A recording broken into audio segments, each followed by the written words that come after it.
সপরিবারে বঙ্গবন্ধুকে হত্যার বিষাদময় স্মৃতি নিয়ে শুরু হলো শোকের মাস অগাস্ট।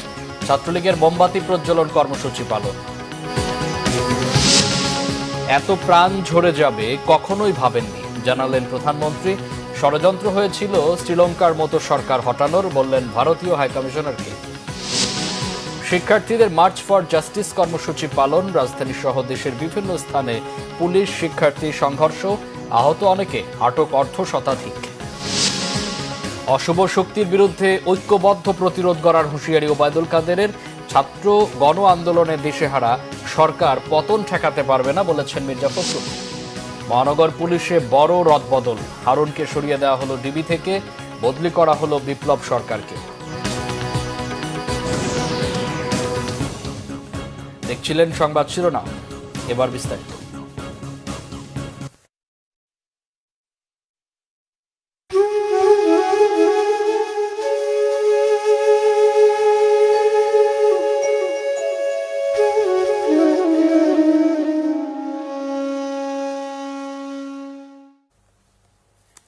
আজ 1 আগস্ট। সপরিবারে বঙ্গবন্ধু শেখ মুজিবুর রহমানকে হত্যার বিষাদময় স্মৃতি নিয়ে শুরু হলো শোকের মাস। 1975 সালের 15 আগস্ট বাঙালির জাতীয় জীবনে নেমে এসেছিল এক কাল রাত। সেদিন জাতি হারিয়েছে জাতির জনক, স্বাধীন বাংলাদেশের স্থপতি বঙ্গবন্ধু শেখ মুজিবুর রহমানকে। সপরিবারে তাকে হত্যা করা হয়। নির্মম এই হত্যাযজ্ঞ থেকে রেহাই পায়নি নারী, শিশুও। এমনকি বঙ্গবন্ধুর আত্মীয় স্বজনদেরও হত্যা করা হয় খুঁজে খুঁজে। গোটা বিশ্বে এ এক নজিরবিহীন ঘটনা। স্বাধীন বাংলাদেশে কতিপয় বিপদগামী সেনা সদস্য বঙ্গবন্ধু সহ বঙ্গমাতা বেগম ফজিলাতুন্নেসা মুজিব, বঙ্গবন্ধুর সন্তান শেখ কামাল, শেখ জামাল, শিশু শেখ রাসেল, পুত্রবধূ সুলতানা কামাল ও রোজি জামাল, বঙ্গবন্ধুর সহোদর শেখ নাসের, ভগ্নিপতি আব্দুর রফ সেরনিয়াবাত, ভাগ্নে শেখ ফজলুল হক মনি, তার সহধর্মিনী আরজুমণি ও কর্নেল জামিল সহ সপরিবারে 16 জন সদস্য ও আত্মীয়কে হত্যা করে। বিদেশ থাকায় সেদিন রক্ষা পান আওয়ামী লীগের বর্তমান সভাপতি প্রধানমন্ত্রী শেখ হাসিনা ও তার ছোট বোন শেখ রেহানা। প্রতি বছর আগস্টকে শোকের মাস হিসেবে পালন করে বঙ্গবন্ধুর হাতে গড়া দেশের সবচেয়ে প্রাচীন রাজনৈতিক দল বাংলাদেশ আওয়ামী লীগ। 15 আগস্ট জাতীয় শোক দিবস হিসেবে সরকারিভাবে পালিত হয়ে আসছে। শোকাবহ অগাস্ট মাস উপলক্ষে প্রদীপ প্রজ্বলন কর্মসূচি পালন করেছে বাংলাদেশ ছাত্রলীগ। সন্ধ্যায় রাজধানী শাহবাগে এই কর্মসূচি পালন করা হয়। ঢাকা বিশ্ববিদ্যালয়, ঢাকা কলেজ সহ বিভিন্ন প্রতিষ্ঠানের ছাত্রলীগের কর্মীরা এই কর্মসূচিতে অংশগ্রহণ করেন। কর্মসূচিতে অংশ নিয়ে সংগঠনটির সভাপতি সাদ্দাম হোসেন বলেন, অগাস্ট মাসের শোককে শক্তিতে রূপান্তর করেই সামনের দিকে এগিয়ে যেতে চায় ছাত্রলীগ। সাম্প্রতিক সময়ের কোটা আন্দোলনকে ঘিরে দেশজুড়ে সহিংসতার বিষয়ে কথা বলেন তিনি। জানান, নিয়মতান্ত্রিক ও শান্তিপূর্ণ ছাত্র রাজনীতিতে বিশ্বাস করে ছাত্রলীগ। এ সময় তিনি সকল সহিংসতার দায় জামাত শিবিরকে নিতে হবে বলেও জানান। এর আগে শত শত মোমবাতি প্রজ্বলনের মাধ্যমে মাসব্যাপী নানা কর্মসূচি ঘোষণা করেন তিনি। কোটা সংস্কার আন্দোলনে এতগুলো প্রাণ ঝরে যাবে তা কখনোই ভাবেননি, বললেন প্রধানমন্ত্রী শেখ হাসিনা। জানান, এত মৃত্যু, এত ধ্বংস অনাকাঙ্ক্ষিত। স্বজনহারাদের প্রতি সমবেদনা জানিয়েছেন তিনি। জাতীয় মৎস্য সম্পদ সপ্তাহের উদ্বোধন অনুষ্ঠানে আন্দোলনের নামে ধ্বংসাত্মক কর্মকাণ্ডে দেশের ভাবমূর্তি ক্ষুণ্ণ হয়েছে বলেও প্রধানমন্ত্রী মন্তব্য করেন। মহিবুল্লাহ মুহিবের রিপোর্টে বিস্তারিত। সকালে বঙ্গবন্ধু আন্তর্জাতিক সম্মেলন কেন্দ্রে আনুষ্ঠানিকভাবে জাতীয় মৎস্য সপ্তাহের উদ্বোধন করেন প্রধানমন্ত্রী শেখ হাসিনা। অনুষ্ঠানে মৎস্য খাতে উল্লেখযোগ্য অবদানের স্বীকৃতিস্বরূপ 22 জন ব্যক্তি প্রতিষ্ঠানকে জাতীয় মৎস্য পদক 2024 তুলে দেন সরকার প্রধান। পরে প্রধানমন্ত্রী তার বক্তব্যে শিক্ষার্থীদের আন্দোলন ঘিরে সাম্প্রতিক সহিংসতায় প্রাণহানির প্রসঙ্গ তুলে ধরেন, সমবেদনা জানান স্বজনহারাদের প্রতি। আন্দোলন প্রতিটি দাবি কিন্তু মেনে নেওয়া হয়েছিল। মূল দাবি কোটার সংস্কার। আবার উচ্চ আদালত অ্যাপিলেট ডিভিশন থেকে সেটা রায়ও দিয়ে দেওয়া হয়, কিন্তু তারপরেও এই আন্দোলনের নামে যে সমস্ত ঘটনা ঘটেছে, ধ্বংসাত্মক কাজ করেছে, তারপর অনেকগুলি প্রাণ হয়ে যাচ্ছে। আমি কোনোদিন ভাবতে পারিনি যে এই সময় এই ধরনের একটা অবস্থার সৃষ্টি হবে আর সেখানে এতগুলি তাজা প্রাণ যাবে, কারণ স্বজন হারা বেদনা নিয়ে আমি বেঁচে আছি। আমি জানি একজন আপনজন হারালে কি কষ্ট হয়, মানুষ একটা শোক সইতে পারে না। আর আমি তো গোটা পরিবার, আমি আর আমার রেহানা এবং আমরা যারা বন্ধুরা আপনজন হারিয়েছি, আমরা সবাইকে হারিয়ে আছি। শিক্ষার্থীদের কোটা সংস্কারের দাবি প্রসঙ্গে প্রধানমন্ত্রী বলেন, কোটা যেখানে কোনো ইস্যুই ছিল না, যে কোটা সম্পূর্ণভাবে বাতিল করেছিল সরকার, সেটাকে ইস্যু করা হয়েছে। অবকাঠামোগত উন্নয়নে আজকে বাংলাদেশের প্রত্যেকটা মানুষ চলাচলের সুবিধা পেয়েছে, আর্থিক সচ্ছলতা অর্জন করতে পারছে, তাদের উৎপাদিত পণ্য বাজারজাত করার সুযোগ পাচ্ছে। তো সেই সময় এই ধরনের একটা ঘটনা ঘটিয়ে একদিকে বাংলাদেশের লোককে পিছনে ফেলা, আর একদিকে কতগুলি মায়ের কোল খালি করা। তারা স্বজন হারিয়েছে, তাদের প্রতি আমার সহমর্মিতা জানাই। আর এই বিষয়ে ইতিমধ্যেই আমরা জুডিশিয়াল কমিটি গঠন করে দিয়েছি, কারণ দাবির অপেক্ষা আমি রাখিনি। আমি তার আগেই জুডিশিয়াল কমিটি করে দিয়ে এবং আজকে আবার আমি নির্দেশ দিয়েছি, আমরা একজন জজ সাহেবকে দিয়ে করেছিলাম, সেখানে আমি বলেছি আরও দুজন জজ সাহেব দিয়ে, আরও দুজন লোকবল বৃদ্ধি করে দিয়ে এবং তার তদন্তের পরিধি বাড়ানো। সেই সঙ্গে আমরা জাতিসংঘের কাছে আবেদন করেছি যে আমরা আন্তর্জাতিকভাবে বিভিন্ন সংস্থা আছে, বিশেষ করে বিদেশে, তাদের কাছে আমরা সহযোগিতা চাই যে এই ঘটনার যথাযথ সুষ্ঠু তদন্ত এবং যারা এর সঙ্গে দোষী তাদের সাজার ব্যবস্থা। প্রযুক্তি ব্যবহার করে দেশীয় প্রজাতির মাছের উৎপাদন বাড়ানোর কথাও বলেন প্রধানমন্ত্রী শেখ হাসিনা। মুহিবুল্লাহ মুহিব, বাংলা ভিশন, ঢাকা। এদিকে কোটা আন্দোলনকে কেন্দ্র করে সাম্প্রতিক সহিংসতা জড়িতদের শ্রীলঙ্কার মতো সহিংসতা এবং সরকার উৎখাতের পরিকল্পনা ছিল জানিয়ে প্রধানমন্ত্রী শেখ হাসিনা বলেছেন, এটা কোনো সাধারণ আন্দোলন ছিল না। বুধবার দুপুরে গণভবনে বাংলাদেশে নিযুক্ত ভারতের হাইকমিশনার প্রণয় ভার্মা প্রধানমন্ত্রীর সঙ্গে সৌজন্য সাক্ষাৎ করতে গেলে তিনি এসব কথা বলেন। পরে প্রধানমন্ত্রীর প্রেস সচিব মোহাম্মদ নাইমুল ইসলাম খান সাংবাদিকদের ব্রিফ করেন। প্রধানমন্ত্রী শেখ হাসিনা বলেন, এটা কোনো সাধারণ আন্দোলনই ছিল না, এটা এক পর্যায়ে প্রায় সন্ত্রাসী আক্রমণের মতো হয়ে যায়। সাম্প্রতিক সহিংসতায় জীবন ও সম্পদহানির কথা দুঃখের সঙ্গে উল্লেখ করেন প্রধানমন্ত্রী। এ সময় ভারতের হাইকমিশনার বাংলাদেশে সাম্প্রতিক সহিংসতায় জীবন ও সম্পদহানির ঘটনায় শোক জানান। ধারাবাহিকভাবে পরিস্থিতির স্বাভাবিক হওয়া এবং অর্থনৈতিক কার্যক্রম স্বাভাবিক অবস্থায় ফিরে আসাকে স্বাগত জানায় প্রণয় ভার্মা। পুলিশের ধরপাকড় আর বাধার মুখেও বুধবার মার্চ ফর জাস্টিস কর্মসূচি পালন করেছে বৈষম্য বিরোধী ছাত্র আন্দোলন। কোটা সংস্কার আন্দোলন ঘিরে সহিংসতায় ছাত্র জনতার হত্যার প্রতিবাদে এই কর্মসূচির ডাক দেয় শিক্ষার্থীরা। বুধবার সকাল থেকেই শিক্ষার্থীরা মিছিল নিয়ে হাইকোর্টের দিকে এগুতে চাইলে বাধা দেয় পুলিশ। পরে মৎস্য ভবন মোড় থেকে 5 শিক্ষার্থীকে আটক করে পুলিশ। শিক্ষক শিক্ষার্থী আইনজীবীদের তোপের মুখে ছেড়ে দেওয়া হয় তাদের। এদিকে ঢাকা বিশ্ববিদ্যালয় ক্যাম্পাসের শিক্ষক শিক্ষার্থীদের বিক্ষোভেও বাধা দেয় পুলিশ। রিপোর্ট করছেন SM ফয়েজ।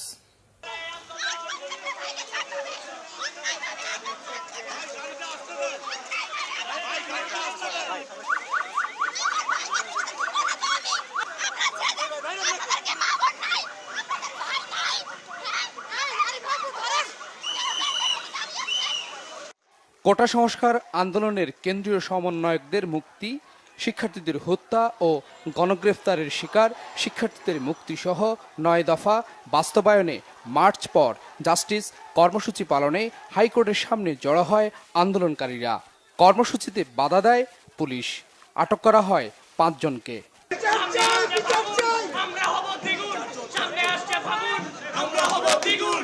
পুলিশের দাবি, আন্দোলনকারীরা জামাত শিবির। ওরা শিবিরের পোলা বানানি এখানে আমি জানি ওরা শিবির, স্টুডেন্ট মানে কি শিবির? হ্যাঁ, ওরা জামাত শিবির। স্টুডেন্ট মানে কি জামাত শিবির? না, স্টুডেন্ট মানে জামাত শিবির কেন? But don't I am not is talk to you at this moment. Please আপনি আমাদের মিডিয়া যান, যদি এই বিষয়ে কথা বলেন মিডিয়া যান। তাহলে আপনি কিভাবে নিশ্চিত শিবির বললেন? হ্যাঁ, শিবির, ওদের কথাবার্তা এডিসিউড আমি বুঝেছি শিবির, ওদের তো পাকিস্তানি মনোভাব, এই কারণে বললাম। পুলিশের বাধার মুখেও নানা স্লোগান দেয় শিক্ষার্থীরা।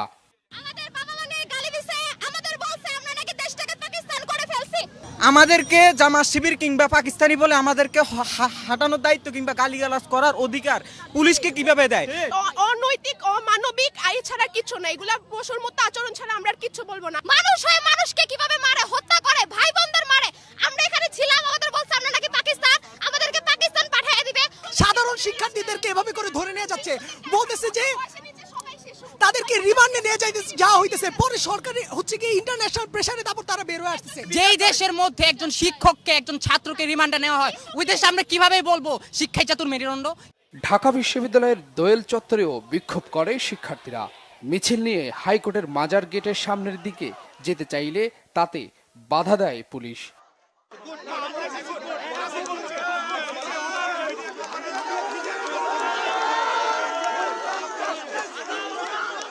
আমরা জাস্টিস চাই, আর কোন ছাত্রছাত্রীদের বুকে গুলি করা হবে না, আর কোন ছাত্রছাত্রীকে নির্যাতন করা হবে না।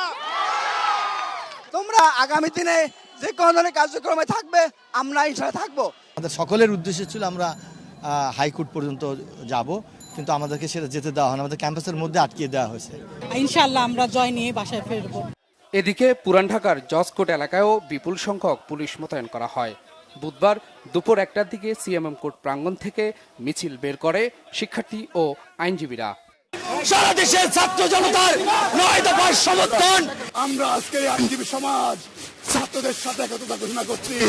মিছিলটি বিভিন্ন সড়ক প্রদক্ষিণ করে প্রথমে ঢাকা বারের সামনে অবস্থান নেয়, পরে জজকোর্টের সামনে অবস্থান নেয়। SM Foyez, Bangla Vision, Dhaka. শিক্ষার্থী হত্যার দায় নিয়ে এই সরকারকে নিঃশর্ত ক্ষমা চেয়ে পদত্যাগের আহ্বান জানিয়েছেন বিশিষ্ট বুদ্ধিজীবী অধ্যাপক ডক্টর সলিমুল্লাহ খান। শিক্ষার্থী হত্যাকাণ্ডের বিচারের দাবিতে রাজধানীর ইউনিভার্সিটি অব লিবারেল আর্টসে আয়োজিত মানববন্ধনে এই আহ্বান জানান তিনি। বর্তমান সংকটে রাজনৈতিক সমাধান না হলে অবসান হবে না বলে জানান এই শিক্ষক। তিনি অভিযোগ করেন, রাষ্ট্রীয় মদদে রাষ্ট্রীয় বাহিনী শিক্ষার্থীদের হত্যা করছে। এই কারণে বর্তমান সরকার এসব হত্যাকাণ্ডের বিচার করবে না বলে মনে করেন তিনি। বলেন, শিক্ষার্থীরা রাজাকার নয়, সরকারের চারপাশে রাজাকাররা বসে আছে। শিক্ষার্থী আন্দোলন সারা দেশে আন্দোলনে পরিণত হতে চলেছে বলেও মন্তব্য করেন তিনি। সিভিল সার্ভিস থেকে শুরু করে সমস্ত সরকারি চাকরিতে সকলের বৈধভাবে প্রতিযোগিতা করার অধিকার থাকবে কি থাকবে না, সেই প্রশ্নটা অরাজনৈতিক প্রশ্ন নয়, এটা একটা রাজনৈতিক প্রশ্ন। কিন্তু রাজনৈতিক প্রশ্নের রাজনৈতিক সমাধানের দিকে না গিয়ে দেশের সরকার প্রথমে সেইটাকে এক পাশে ঠেলে দিতে চেয়েছে, উপেক্ষা করতে চেয়েছে, পরে যে দমন নীতি অবলম্বন করেছে নিজেদের পেটোয়া বাহিনী দিয়ে, সেটা থেকেই এই হত্যাকাণ্ডের শুরু। আমরা প্রথমেই পরিষ্কার করে বলতে চাই, এই হত্যাকাণ্ড রাষ্ট্রীয় মদতে হয়েছে, রাষ্ট্রীয় বাহিনীর দ্বারা হয়েছে এবং রাষ্ট্রীয় বাহিনীর সহযোগীদের দ্বারা হয়েছে। সংকটের উৎপত্তি কোথায় সেটাকে না গিয়ে সরকার এখন বলছে এই দল সেই দলকে নিষিদ্ধ করব। সেটা কিন্তু মূল সমস্যার কোনো হাতই লাগবে না, শুধু সমস্যাকে আরও বাড়াবে, আরও ক্যান্সারের সৃষ্টিপাত করবে। এই জন্য এখন যেটা দরকার, পুরনো কথা ধার করেই বলি, রাজনৈতিক সমাধান। রাজনৈতিক সমাধানের প্রথম পদক্ষেপ হচ্ছে বর্তমান সরকারকে নিঃশর্তভাবে ক্ষমা প্রার্থনা করে পদত্যাগ করতে হবে। দেশের বিভিন্ন জায়গায় বৈষম্য বিরোধী ছাত্র আন্দোলনের ডাকা মার্চ ফর জাস্টিস কর্মসূচি পালন হয়েছে। বরিশালে শিক্ষার্থীদের কর্মসূচিতে পুলিশ লাঠিচার্জ করলে সাংবাদিক সহ অন্তত 40 জন আহত হয়েছে। আটক করা হয়েছে 12 জনকে। খুলনায় আটক করা হয়েছে 20 জনেরও বেশি শিক্ষার্থীকে। বিস্তারিত ডেস্ক রিপোর্টে। বরিশালে শিক্ষার্থীদের 2 দফা দাবি আদায়ের সমাবেশ কর্মসূচি পুলিশ লাঠিচার্জ করে ছত্রভঙ্গ করে দেয়। এই সময় সাংবাদিক সহ অন্তত 40 জন আহত হন। ঘটনাস্থল থেকে আটক করা হয় অন্তত 12 জনকে। সকালে নগরীর আদালত চত্বরে সড়ক অবরোধ করে তারা এই কর্মসূচি শুরু করলে পুলিশ তাদের সরে যেতে অনুরোধ করে। এক পর্যায়ে লাঠিচার্জ করে তাদের ছত্রভঙ্গ করলেও কিছু শিক্ষার্থী সেখানে অবস্থান নেয়। পরে পুলিশ তাদের থানায় নিয়ে যায়। আটকদের সংখ্যা পরে জানানো হবে বলে জানায় পুলিশ। এর আগে আন্দোলনের সাথে একাত্মতা প্রকাশ করে টাউন হলের সামনে কর্মসূচি পালন করে সমাজতান্ত্রিক দল বাসদ। সেখানেও লাঠিচার্জ করে তাদের ছত্রভঙ্গ করে দেয় পুলিশ। চট্টগ্রাম কোটা সংস্কার আন্দোলনের অংশ হিসেবে আদালত ভবনের সামনে ক্যাম্পাস ও রাজপথে মার্চ ফর জাস্টিস পদযাত্রা কর্মসূচির জন্য জড়ো হন শিক্ষার্থীরা। এ সময় আন্দোলনরত 2 শিক্ষার্থীকে আটক করলে পুলিশের সাথে শিক্ষার্থীদের ধস্তাধস্তি হয়। পরে আদালত ভবনেই অবস্থান নিয়ে বিক্ষোভ করে শিক্ষার্থীরা। কর্মসূচির সাথে একাত্মতা প্রকাশ করে আইনজীবীরাও প্রতিবাদী বিভিন্ন স্লোগান দেন। অন্যদিকে কোটা সংস্কার আন্দোলনকে ঘিরে সারা দেশে উদ্ভূত পরিস্থিতির প্রতিবাদে মানববন্ধন করেছেন চট্টগ্রাম বিশ্ববিদ্যালয়ের বিভিন্ন বিভাগের কিছু শিক্ষক। নিপীড়ন বিরোধী শিক্ষক ঐক্যের ব্যানারে বিশ্ববিদ্যালয়ের শহীদ মিনার চত্বরে এই মানববন্ধন হয়। এদিকে সিলেটে মহানগরের সুবিদবাজার এলাকায় শিক্ষার্থী ও পুলিশের মাঝে ধাওয়া পাল্টা ধাওয়া ও গুলি ইটপাটকেল নিক্ষেপের ঘটনা ঘটে। দুপুরে শাহজালাল বিজ্ঞান ও প্রযুক্তি বিশ্ববিদ্যালয়ের গেট থেকে শিক্ষার্থীরা মিছিল নিয়ে সুবিদবাজার এলাকায় পৌঁছলে সড়কে পুলিশ বাধা দেয়।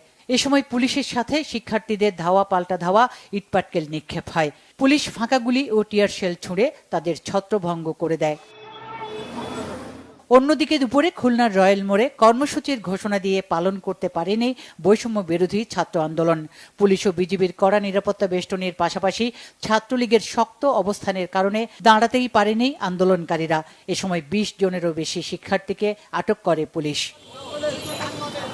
বিক্ষোভ ও অবস্থান কর্মসূচি উপলক্ষে দুপুরে ঠাকুরগাঁওয়ের অপরাজেয় 71-এ জড়ো হয় শিক্ষার্থীরা। বিভিন্ন স্লোগানে তারা জেলা ও দায়রা জজ আদালতের দিকে অগ্রসর হলে পুলিশ বাধা দেয় ও পরে লাঠি চার্জ করে ছত্রভঙ্গ করে দেয়। শিক্ষার্থীদের উপর হামলা ও হতাহতের ঘটনায় সুষ্ঠু বিচার ও হয়রানি বন্ধের দাবি জানিয়েছেন রাজশাহী বিশ্ববিদ্যালয়ের মুক্তিযুদ্ধের চেতনা ও মূল্যবোধে বিশ্বাসী প্রগতিশীল শিক্ষক সমাজ। সকালে ক্যাম্পাসের প্যারিস রোডে মানববন্ধন কর্মসূচি থেকে এই দাবি জানান 3 শতাধিক শিক্ষক। এদিকে শিক্ষক ফোরামের ব্যানারে দেশব্যাপী শিক্ষার্থীদের উপর হামলা, মামলা ও হত্যার সুষ্ঠু বিচার সহ নানা দাবিতে মানববন্ধন ও প্রতিবাদ সভা করেছে রাজশাহী বিশ্ববিদ্যালয়ের জাতীয়তাবাদী শিক্ষক ফোরাম। ছাত্র হত্যার সুষ্ঠু বিচার সহ 9 দফা দাবিতে বিক্ষোভ করেছে নরসিংদীর সাধারণ শিক্ষার্থীরা। পৌর শহরের উপজেলা মোড় এলাকায় এই বিক্ষোভ করে বিভিন্ন স্কুল কলেজের প্রায় 200 শিক্ষার্থী। এ সময় নরসিংদী সরকারি কলেজের বাংলা বিভাগের সহকারী অধ্যাপক নাদিরা ইয়াসমিন এবং নরসিংদী জেলা ও দায়রা জজ আদালতের আইনজীবী শিরিন সুলতানা অংশ নেন। হবিগঞ্জে দুপুরে বৃন্দাবন সরকারি কলেজের সামনে শিক্ষার্থীরা রাস্তা অবরোধ করে মার্চ ফর জাস্টিস কর্মসূচি পালন করে। এ সময় তারা বিভিন্ন স্লোগান দেয়। প্রায় 2 ঘণ্টা বিক্ষোভের পর বিএনপির সিনিয়র আইনজীবীরা ঘটনাস্থলে গিয়ে আন্দোলনে সংহতি প্রকাশ করলে শিক্ষার্থীরা রাস্তা থেকে সরে যায়। 9 দফা দাবিতে ময়মনসিংহে বিক্ষোভ সমাবেশ করেছে বৈষম্য বিরোধী ছাত্র আন্দোলনকারীরা। দুপুরে বিভিন্ন স্কুল কলেজের শিক্ষার্থীরা নগরীর 0 পয়েন্ট থেকে বিক্ষোভ মিছিল নিয়ে টাউন হল মোড়ে অবস্থান নেয়। ঘণ্টাব্যাপী বিক্ষোভ চলাকালে পুলিশ আন্দোলনকারীদের সাথে আলোচনা করে তাদের সরিয়ে দেয়। এদিকে কোটা সংস্কার আন্দোলনে ছাত্র জনতা হত্যার বিচারের দাবিতে মাগুরায় বাম গণতান্ত্রিক জোট ও বাংলাদেশ জাসদের যৌথ সমাবেশ পণ্ড হয়ে গেছে পুলিশের বাধায়। সকালে চৌরঙ্গী মোড় প্রেস ক্লাবের সামনে এই সমাবেশের কথা ছিল। বগুড়ায় বৈষম্য বিরোধী ছাত্র আন্দোলনে মার্চ ফর জাস্টিস কর্মসূচি বাস্তবায়নে হাজারো শিক্ষার্থী রাস্তায় নেমে আসে। 9 দফা দাবিতে স্লোগানে মুখর ছিল পুরো এলাকা। কর্মসূচিকে ঘিরে বগুড়া শহরে পুলিশ, বিজিবি ও সেনাবাহিনীর জোর টহল ছিল। Bangla vision news desk. মুক্তিযুদ্ধ ও গণতন্ত্র বিরোধী অপশক্তিকে আর প্রশ্রয় দেওয়া যাবে না। অশুভ শক্তির বিরুদ্ধে ঐক্যবদ্ধ প্রতিরোধ গড়ে তোলার হুঁশিয়ারি দিয়েছেন আওয়ামী লীগের সাধারণ সম্পাদক ওবায়দুল কাদের। মান অভিমান ভুলে সবাইকে একসাথে লড়ার আহ্বান জানান তিনি। ভবিষ্যতে মূল্যায়নের আশ্বাসও তার। তাইমুর রশিদের রিপোর্ট। 23 বঙ্গবন্ধু অ্যাভিনিউতে দলের সাবেক ছাত্র নেতাদের সঙ্গে মতবিনিময় করেন আওয়ামী লীগের সাধারণ সম্পাদক ওবায়দুল কাদের। স্মরণ করিয়ে দেন ভাষা আন্দোলন, শিক্ষা আন্দোলন থেকে শুরু করে জাতির সব ক্রান্তিতে অগ্রণী ভূমিকা রেখেছে ছাত্রলীগ। আবারও অভিযোগ করেন জিয়াউর রহমান বঙ্গবন্ধু হত্যার মাস্টারমাইন্ড। সেই উত্তরসূরিরাই এখন দেশবিরোধী রাজনীতি করছে বলে মন্তব্য তার। জিয়াউর রহমান সেরকম একজন ভণ্ড মুখোশধারী মুক্তিযুদ্ধ, এদের চরিত্র উদ্ঘাটন করতে হবে। তাহলেই আজকে তাদের উত্তরসূরিরা বাংলাদেশে যে নষ্ট রাজনীতি, সাম্প্রদায়িক রাজনীতি, জঙ্গিবাদী রাজনীতির প্রবর্তন করেছিল। এদের ব্যাকগ্রাউন্ড জানলেই এদের উত্তরসূরিদের কর্মকাণ্ডের আসল চেহারা উন্মোচিত হবে, যা এখন উন্মোচিত হয়েছে। ওবায়দুল কাদের বলেন, আগুন সন্ত্রাসীরা আবারও দেশের সব অর্জনকে ধ্বংসের চেষ্টা করছে। অস্তিত্বের এই সংগ্রামের কাণ্ডারি এখন বঙ্গবন্ধু কন্যা। লড়তে হবে একসাথে, মান অভিমান সব ভুলে যেতে হবে। আজ ওই পশু শক্তি যদি আরো প্রশ্রয় পায়, তাহলে আমাদের সবাইকে ঐক্যবদ্ধ হয়ে লড়াই করতে হবে।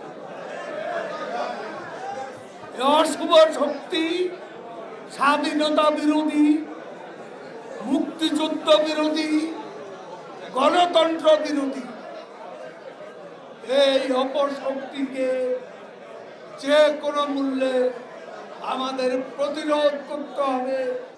মতবিনিময় সভায় সাবেক ছাত্রনেতাদের তোপের মুখে পড়েন ক্ষমতাসীন দলের কেন্দ্রীয় নেতারা। তৈরি হয় বিশৃঙ্খল পরিস্থিতি। সংকটে যারা ঝুঁকি নেবে তাদের ব্যাপারে অবশ্যই আমাদের মূল্যায়ন থাকবে।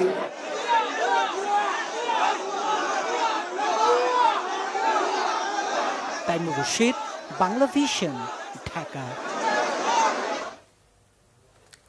ঢাকা সহ দেশের বিভিন্ন স্থানে মার্চ ফর জাস্টিস কর্মসূচিতে আইন শৃঙ্খলা বাহিনীর লাঠিচার্জ, টিয়ারশেল নিক্ষেপ, গ্রেফতার, নির্যাতনের তীব্র নিন্দা ও প্রতিবাদ জানিয়েছেন বিএনপি মহাসচিব মির্জা ফখরুল ইসলাম আলমগীর। বলেন, ছাত্র গণ আন্দোলনে দিশেহারা আওয়ামী লীগ সরকার পতন ঠেকাতে পারবে না। এক বিবৃতিতে বিএনপি মহাসচিব বলেন, আইন, সংবিধান, গণতান্ত্রিক রীতিনীতি, মানবিকতাকে বৃদ্ধাঙ্গুলি দেখিয়ে যা ইচ্ছা তাই করছে সরকার। গণতন্ত্র, ভোটাধিকার, বাক স্বাধীনতা, মত প্রকাশ, বৈষম্যের বিরুদ্ধে চলমান আন্দোলনে বাধা দেয়া হচ্ছে। সরকার নিজেদের রক্ষার জন্য প্রকৃত হত্যাকারীদের না ধরে বিরোধী দলের ওপর দায় চাপানোর অপচেষ্টা চালাচ্ছে। ছাত্র গণ আন্দোলন বন্ধ করতে রাজনৈতিক সভা সমাবেশ নিষিদ্ধ, সান্ধ্য আইন জারি এবং গণগ্রেফতার করে অস্বাভাবিক পরিস্থিতি সৃষ্টি করা হয়েছে বলেও মন্তব্য করেন বিএনপি মহাসচিব। অবিলম্বে হত্যা, গুম, দমন, নিপীড়ন বন্ধের আহ্বান জানান বিএনপি মহাসচিব। ঢাকা মহানগর পুলিশ ডিএমপির অতিরিক্ত কমিশনার মোহাম্মদ হারুন আর রশিদকে ডিবি থেকে সরিয়ে দেওয়া হয়েছে।